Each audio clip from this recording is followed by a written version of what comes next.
हा प्रश्न semiconductor devices या चॅप्टरवर सीईटी 2023 ला विचारलाय.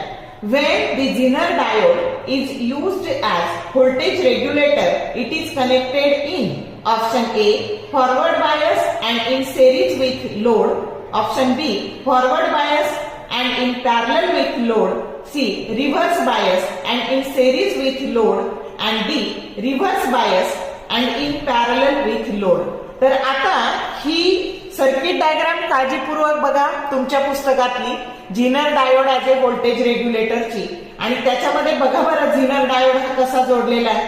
तर झीनर डायोड हा रिव्हर्स बायस मध्ये जोडलेला आहे आणि लोड रेझिस्टन्सचा तो कसा जोडलेला आहे, पॅरलल जोडलेला आहे. आणि म्हणून करेक्ट ऑप्शन तुमचा डी आहे, reverse bias and in parallel with load.